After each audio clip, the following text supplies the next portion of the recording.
called Fremont Madison Irrigation District. So my main job is to manage the flows in the rivers, which are the Henry's Fork, the Fall River, and the Teton River for irrigation. So there's lots of different ways that we can manage flow in the rivers, and I'm going to talk about some of those today on the Teton River. There's lots of ways you can put more water into the river, and lots of places that it's taken out for irrigation, which was mentioned a few times. Can we go to the next? Yeah, I just put this right here. If you want to, you can stop that right there. How's that? Okay, so probably one of the main things I want to talk about today is how we use the water in the Teton River. So these pictures were both taken yesterday. So this is the Teton River up in the canyon. It's got a pretty good flow of water, right? It's a pretty big river. This picture is of the North Fork of the Teton River yesterday, where it's completely dry. As you guys probably know, the river comes down, and do you guys know where the city of Teton is? Yeah. You guys know? I used to live there. Oh, did you? Very nice, very nice. He does know.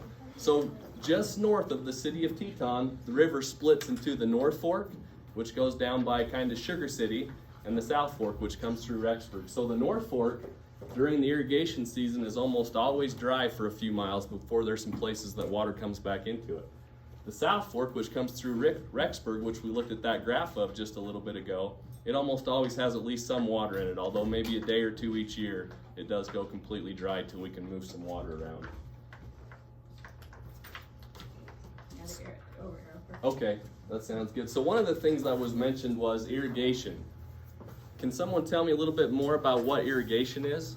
Does anyone have family that farms at all in here? Yeah? Do you? So do you guys use irrigation for your farming? What does the word irrigation mean then, boys? What does the word irrigation mean?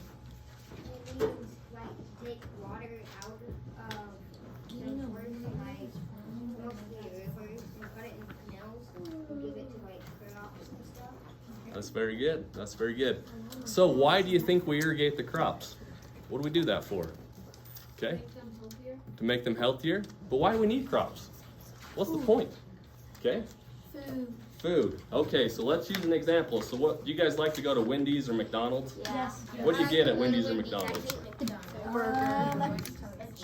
A cheeseburger. Okay, so on your cheeseburger, what's on a cheeseburger? A piece of meat? Where does that piece of meat come from? Cows. Okay, what do cows eat? Grass, alfalfa, all of that stuff needs water, right? We grow a lot of alfalfa around here. What about the bun? Where does it come from? Wheat. Wheat. Do we grow wheat around here? Yeah. Yeah. Does it take water? Yeah, it uses water. We have to irrigate it for the most part to grow wheat. Like a neighbor to us. Okay, very Just good. a gate, and then if we went over, then there'd be a bunch of wheat and tomatoes. Very good. I Yeah. meant potatoes. Thanks for sharing. What about, does anybody like to get a side of fries? Me.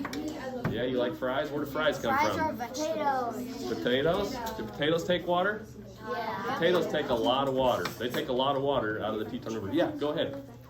Whenever I drive through Rexburg,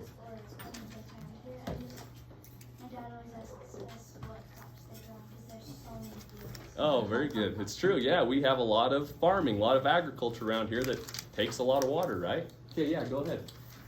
So like at my house, like here,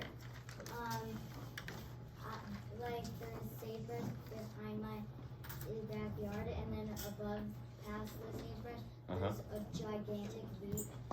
Okay. And then at my dad's house, a whole bunch of alfalfa keeps getting in our yard. Oh, spreading into your yard? Yeah. I'm kind of allergic to alfalfa too, so I understand. So, very good. Those are all very good comments. So I wanted to show you this picture. So this is an aerial image, and this canyon up here, all the way through here is the Teton River. So has anybody driven up Highway 33 to like the Driggs area? Oh yes. Yeah, so Driggs would be just off of this map. And have you noticed all of the farm fields along that road? Any guess where the water comes to irrigate those? Comes from to irrigate those? The Teton River, yeah, very good. Yeah, go ahead. When we go to this golf resort. We're gonna go tomorrow. But there's all these fields and farms, and this because it's up in Victor. Yeah. But one of farm, and it was like so a lot of acres, and it was like there was like a lot of alfalfa. Very good. Yeah, thanks for sharing. Yeah, when you go up there tomorrow, think about how, all that water coming from the Teton River. Yeah, go ahead. We just moved to a new neighborhood in here. Uh-huh. And so on the way from my grandma's house, from my old house, like Lots of fields. even on the way to a lot of places there's just like this. Yeah, all those fields are irrigated with water from the Teton River. And we'll talk a little bit more about And you know what, you guys, some of that all your stuff. personal connections and stories, we could totally tie those to our project later. But Yep. today, let's listen to Mr. Dalling's lessons that he has to teach us. And let's only raise our hands if we have questions, and then we can bring those stories together as a group later. Okay, that sounds great. But yeah, thank you for sharing. I'm glad that you're interactive and thinking about it. So I wanted to just go through some of the examples of where water comes out of the Teton River and also where we can put water into it.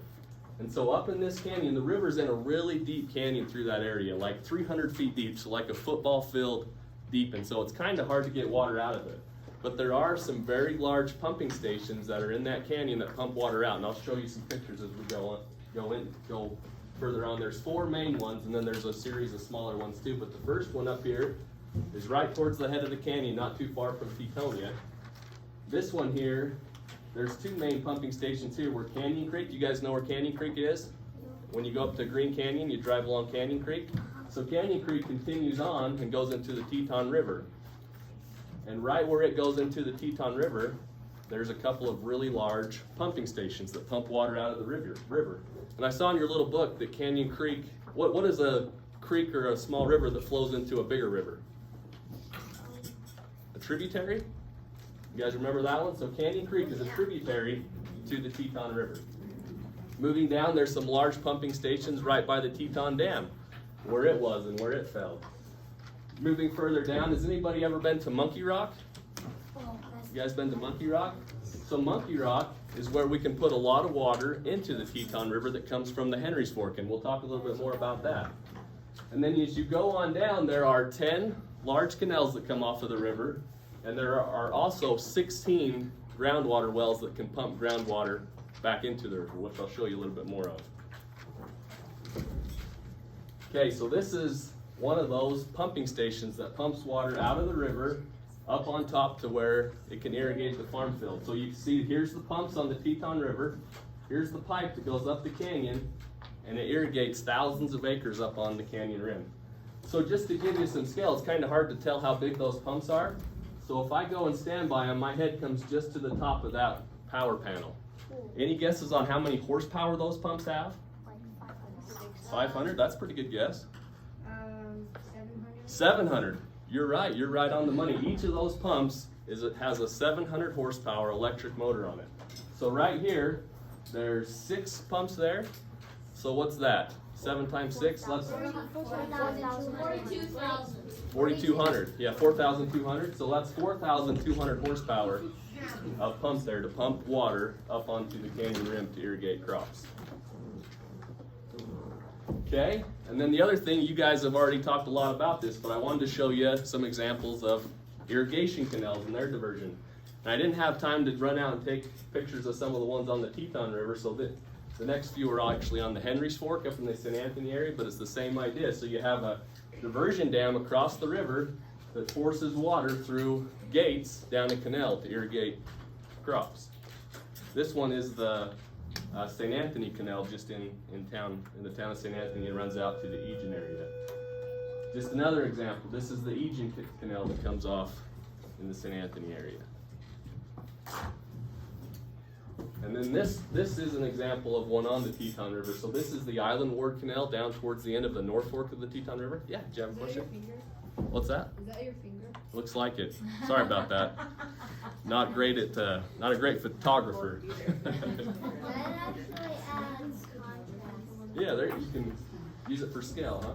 So this is a diversion dam across the North Fork of the Teton River, and then a gate there where water can go out of the river down the canal. Okay, so I wanted to talk just a little bit about other uses. So most of the water in the Teton River is used for irrigation, but there is some other, I don't know if it's necessarily a separate use, but another place that the water goes. And so this is a picture from up in the Teton Canyon, and I just wanted to talk about how a lot of this water is lost to the aquifer. So if you see this picture, you guys probably can't see it very well, but here is Rexburg, and up here is the city of Teton. So the Teton River is measured at what they call the St. Anthony gauge, and then it's also measured on the North and South Fork, which we looked at just a little bit ago. But in just those 10 or 15 miles, any guesses on how much water sinks out of the bottom of the river and is lost to the aquifer? Goes down in the aquifer. How much do you think? Yeah, just shout out some guesses. 20 liters. 50,000. 20 liters? Okay, 20's 20's good. 11,000. 75. I'm not going to try to quantify it in gallons because it would be a lot, but it's about 20%. So about 20% of the river, and just those above St. Anthony, the river kind of gains because there's a lot of tributaries, but once it gets to St. Anthony, it's losing a lot of water. So about 20% of the river sinks into the aquifer. So Now- that's how it recharges. Yeah, that's part of how that aquifer recharges. So for the water that is lost to the aquifer, does that mean we don't get to use it anymore because it's sunk? No. Okay. How do we use water that goes into the aquifer? Wells. Wells, very good. Very good for your homes, for our cities, and for irrigation we'll talk about. Yeah, go ahead. I don't think we should actually use wells that often because it's making it so the aquifer is losing it. You're absolutely right. We have issues with our aquifer, huh? Because we're using more than what we're putting back in right now. Very good. Very good comment. Okay. So I also wanted to talk a little bit about how we get storage water to the Teton. So when I talk about storage, I'm talking about a man-made reservoir where we've built a dam and water is stored behind that dam so that we can use water that comes down the river in the winter and the spring later in the summer for irrigation. How Do we would have? protect it? What's that? How would we protect it from animals? We'll talk about that. Yeah, sure. Yep. Yeah, go ahead. Is it palisades? Yeah, Palisades. That's a great example of a reservoir that's close by. Do we have a storage reservoir on the Teton River? No. No? Oh dear, I've gone. Oh, no, Yeah, we tried once, right? Yeah. This is, anybody tell what this picture's of? the Teton. Yeah, this is what's left of the Teton Dam, but that didn't work out That's where we go very cliff well. jumping. Oh, do you really? Ooh, dangerous, but probably fun. So, but there is still a way that we can get storage water that's stored in reservoirs on the Henry's Fork. There's a reservoir up in Island Park called Island Park Reservoir. There's a reservoir on the Fall River that's just outside of Yellowstone called Grassy Lake. And there's also a reservoir called Henry's Lake. And there's a way for us to get water from those reservoirs to the Teton River, and I'll show you a little bit more about that. But how do we get it the water in the aquifer? I'll talk a little bit about that too. I got a slide on that, so we'll talk about a picture of that. That's a good question though. So these are the two reservoirs two of the three reservoirs I talked to you just a little bit about. So this is Grassy Lake Reservoir in Wyoming, and then this is Island Park Reservoir. Which I've gone to many of. Very good. It's kind of fun, huh? Stretch in Box Canyon, huh? Yeah, it's another benefit of reservoirs and rivers is all the recreation we're able to I've do. also gone fishing in there. That means there's fishing back there. There is great fishing in Island Park and in the river just below. So this is just another picture of Island Park Reservoir. You can see how water comes out. This is the power plant over here where they produce power by allowing water in the reservoir to flow through a turbine and cause it to spin, creating friction and forming electricity. And then this is just the tunnel that allows water to flow out. Okay, and so this is how we can get water from those reservoirs to the Teton River. So here you have this picture. Here's Island Park Reservoir. Island Park Reservoir covers about 8,000 acres, so it's a pretty big reservoir. Henry's Lake is almost that big. It covers about 6,000 acres. And then you have Grassy Lake, which is kind of small up here. But we can get water from all of those reservoirs and bring it down, and just after the Fall River comes into the Henry's Fork, farmers built a canal called the Crosscut Canal back in the late 1930s. And so the canal is shown there in orange. So it runs from the Henry's Fork over to the Teton River, allowing us to pull water from these reservoirs and drop it into the Teton River for irrigation on the lower Teton. I'm guessing the next one will be about pump. Is that an open canal then? Just like Yep, it's an open canal. The end of it is Monkey Rock, which a lot of people know, but that's where it falls into the Okay. river. Yeah, Yeah, it is closed. It's closed, and people got injured, and Yeah. yep, so. But just what's that? I can walk all the way across. Oh, see, it's a good place to go. It's fun, huh? But just so you can kind of wrap your mind around how much water we can dump in at Monkey Rock. So the river right now at Rexburg is flowing about 140 cubic feet per second, which we looked at just a minute ago. At Monkey Rock, we can dump in about 450 cubic feet per second into the Teton River that comes from the Henry's Ford.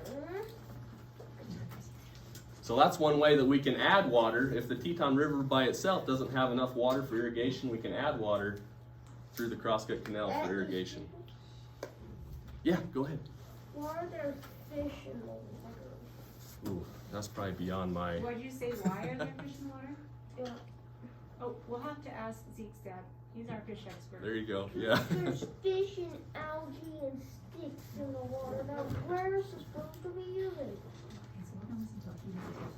There. Yeah, no, that's a good question, but I don't know the answer. That's just the way it is. Okay, so another way we can add water to the Teton River if it's below what we need is through a series of wells. So we have 16 wells that can pump groundwater into the Teton River. So this is just an example of one of the wells, and you can see it pumps water up out of the ground and through the pipe. And then here's a picture of two of those wells dumping water into the Teton River a little bit earlier this year. On some years, we don't need to run the wells at all if it's a good water year and there's lots of snow up in the mountains that comes down the river.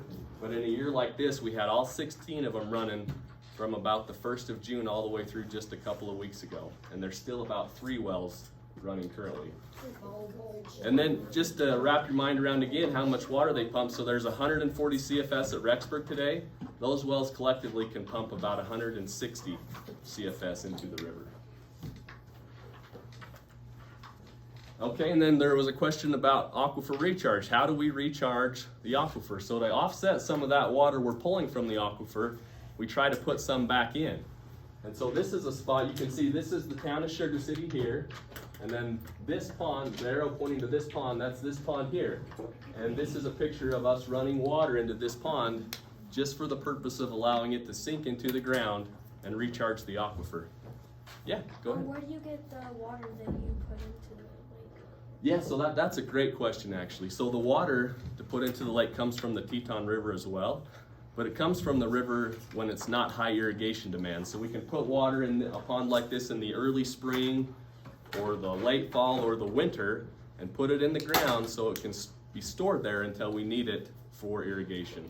And it also benefits cities and homes out in the country, homeowners associations, subdivisions. It benefits everybody to have more water in the ground. So what time of year do farmers kind of stop irrigating so that you can put it out into this recharging area?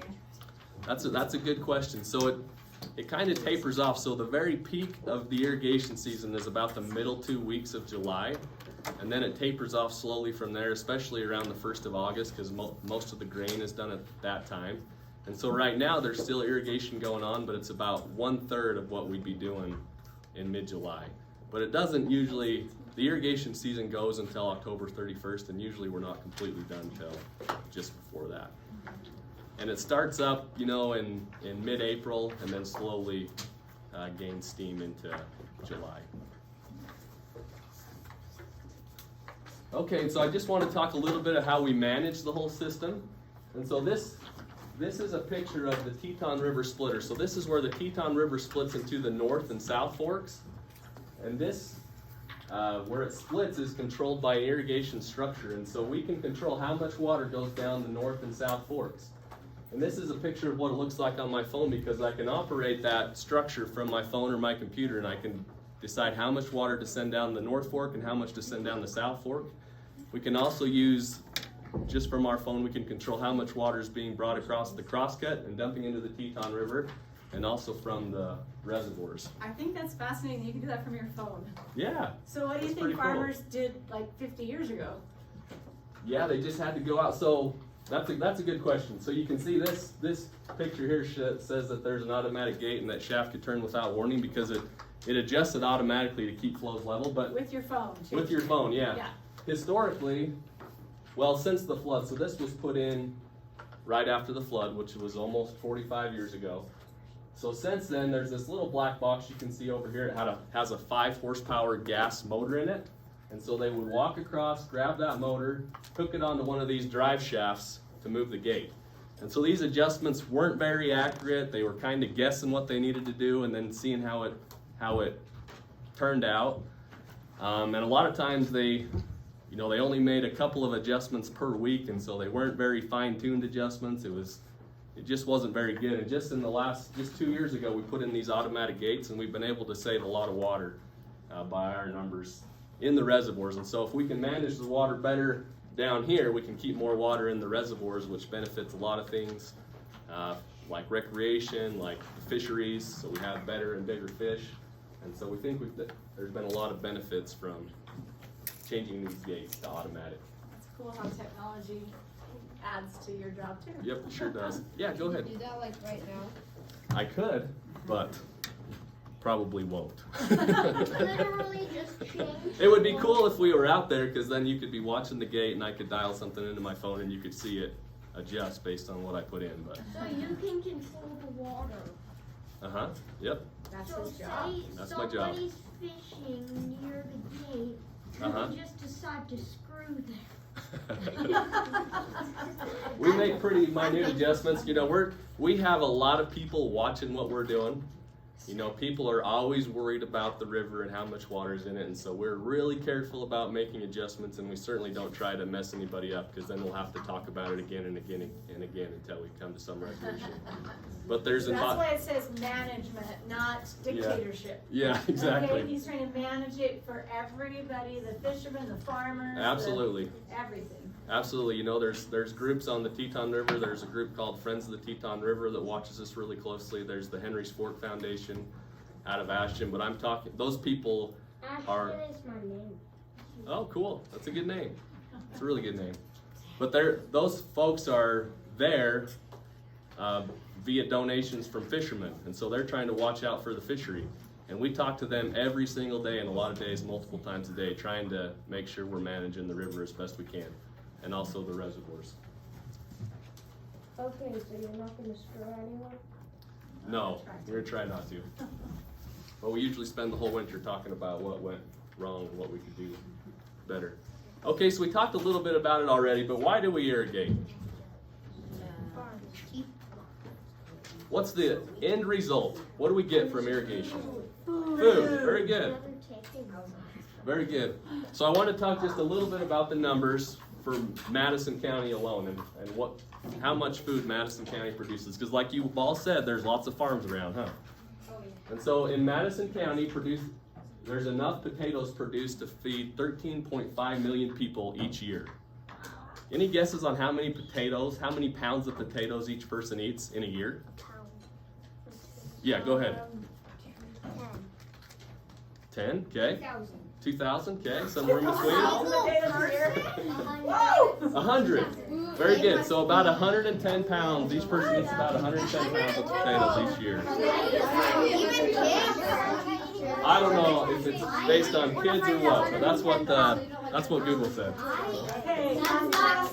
Yes. Thank you. Well, you think about it. If you have fries a couple times a week, that adds up pretty quick. So that's enough potatoes to feed New York City and Los Angeles combined, just out of Madison County, Idaho. Okay, so Madison County, we also talked a little bit about wheat. So Madison County produces enough wheat to make 184 million loaves of bread each year. That's a lot of bread, right? My mom loves making bread. My mom hates making bread. Okay, very good. So in total, just on crop sales alone in Madison County, there's about $150 million in crop sales each year. And the cool thing about that isn't just local money changing hands. That's $157 million coming from other places in the country and other places in the world and adding it to our local economy. And then the other reason I put on there is jobs. There's thousands of jobs in Madison County alone. There's about 1,500 jobs that are just on farm jobs, and that doesn't count all the other processing jobs at the potato warehouses, etc., that come from agriculture. The people making the fries and the bread. Yeah, exactly. Not them either. Exactly, yep. Okay, just one other thing I thought I would mention on the Teton River that I think is kind of interesting, but it's just another Teton River use. So this is what is known as the Felt Hydro Plant. So it's up near Tetonia, close to where the river enters the canyon. But here they produce power, they produce electricity, and quite a bit of it actually. And so here you can see a picture of the downstream side. And so I thought I'd kind of show it on a map how it works. But so here's the Teton River coming down. Here's a diversion dam that backs the water up and raises the level about 4 feet. And that water enters through this intake right here, goes through the mountain, comes out through this pipe, and then that pipe comes into this building. And you can see the water's moving pretty fast in the river right there. There's a lot of fall. And so that fall of the river runs through the turbine, causes it to spin, which makes electricity. And at that power plant, they produce about $2 million worth of electricity each year. That's not a very big power plant. It's not. It's not. 2 million. Well, And it's the only one on the Teton River currently. I thought the Teton River was an undammed river. Is it because Mostly it's a undammed. Diversion, they don't There count? are a series of, yeah, they must not be counting the diversion dams because this does raise it about 4 feet. But it doesn't, not like a reservoir, Right. like Island Park Dam. Yeah, no, not even close to something like that. Just a little waterfall, and it's a run of the river they call it, and so it's not actually storing any water. There you It's go. just allowing the water that's It's not flowing. storage. Yeah. Did you have Yeah, a go ahead. Does all the water travel underground? Not all of it, but some of it does. Kind of moves through the system underground. Yep. Yeah, good question. And I should point out too that most of these dams on the Teton River and there's a series of them. In fact, if you remember a few years ago, a boy got caught in a diversion dam on the Wilford from BYU, Idaho, Wasn't and it like drowned and died. Yeah. Anyway, there is a series of dams, but most of them have fish ladders on them, and so there's a way for fish to swim up and go past those little dams. Okay, and then just one more thing I thought I would mention in regard to development that we're concerned a little bit about. So here you have kind of an overview of the whole Teton River basin. This canyon, is where the Teton River comes down, and Rexburg's down here. You have Driggs and Victor up here. One of our concerns is all the development that's gone on, both up in the basin and also down here in Rexburg. And the reason we're worried about it up in the basin is these folks up here, you see all these little creeks that come down. These are all tributary to the Teton River, and they all run really high in the spring. They have a lot of water in them. And historically, these people would irrigate with that water. They don't have a lot of sprinklers, so they were pulling out large amounts of water and just flooding their pastures. And that water would sink into the ground, and it would store for a while in the ground, and then it would work its way back into the river system later in the year, and so it boosted up the late season flows in the Teton River.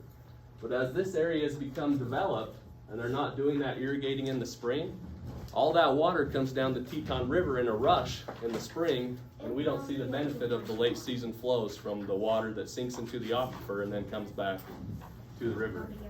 And similarly down here in Rexburg, just a concern that as you see development, those fields historically were irrigated with water from the river. Well, you take away that irrigation and you punch some wells, and there's a higher demand on the aquifer.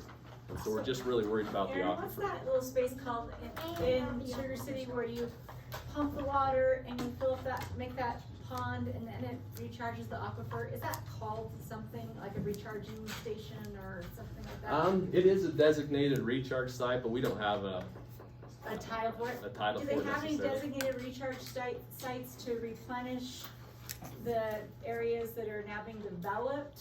Instead of having that water That's a great stay on question. the river, can it go to a recharge place? That's a great question. That's actually a place where we found it kind of a spot where we can work closely with the environmental groups, because Friends of the Teton River and the Teton River Water Users Association, they're more focused on benefits to fish, but they also see this as a issue for fish, because as that water would return to the river, it was nice and cool and it benefited the fish. But if it's not coming from the ground, water tends to heat up and then it's not good from the fish. So Friends of the Teton River is working with a bunch of the farmers that are still up here, and they're trying to find spots where they can do recharge. And so they found old gravel pits, and the last couple of years they've been running water in those gravel pits in the spring and hoping that it will return later to the season, return to the river later in the season. And they've got some numbers that show that they have benefited late season flows. And so there are groups working on it, and it's a place where irrigators and conservation groups have kind of come together to find a solution that benefits both parties. Awesome. Wow. Okay, Do you I guys think have any that's- more questions? Because we're almost out of time, right, Mrs. Wheeler? 5 more minutes? About that, 10, 5, 10. Yeah. 10. Okay. Any more questions about water? Who uses the water? Where do we get the water? How's the water get there? My question is, I see the word management as many entities working together. Yes. So what, besides Friends of the Teton and Henry's Park Foundation, who are mostly focused on fish, Yep. are there other groups that you work with? There are. We hold a monthly meeting called the Henry's Fork Watershed Council, and we talk about all issues within the Henry's Fork, which includes the Teton River. And we get a lot of different groups out. We get the Greater Yellowstone Coalition. We get the Nature Conservancy, Trout Unlimited, the Idaho Conservation League. So we get quite a few conservation groups. We have some irrigators. We get local politicians. So we get county commissioners. We get some local agency folk from the United States Department of Agriculture and the United States Department of the Interior. And so we hold a meeting each month to kind of talk about issues related to the rivers in the Henry's Fork watershed. Yeah, go ahead. When the water goes into the plants, do you lose any water? Does it stay the same or do you gain? From the river? Yeah, so plants do use water, but it is a system. That's actually a good question and maybe kind of complicated, but the plant uses, so when you irrigate, the plant uses some water. But we have kind of a closed system, so any water that the plant doesn't use, if it sinks down into the aquifer, it likely returns to the river or ends up in a well, so we can use it. But plants do use some water for And sure. doesn't some of that water, maybe I'm thinking science wrong, like, because the plant absorbs water, and sometimes those plants, what's the word? Transpire. Transpire, and then that can go into the water cycle. Yeah, that's a really good point too. So yeah, we call it evapotranspiration. So the total amount of water that a plant uses is some of it is just evaporation that's lost to the atmosphere, but is in the water cycle I've never still. heard that So before. Did Yep. you have a question, Gary? Oh, okay. Well, I think we're good. Can you Okay. guys tell Mr. Dalling thank you for coming? all right, thank you guys. I appreciate it. That is so helpful for our research.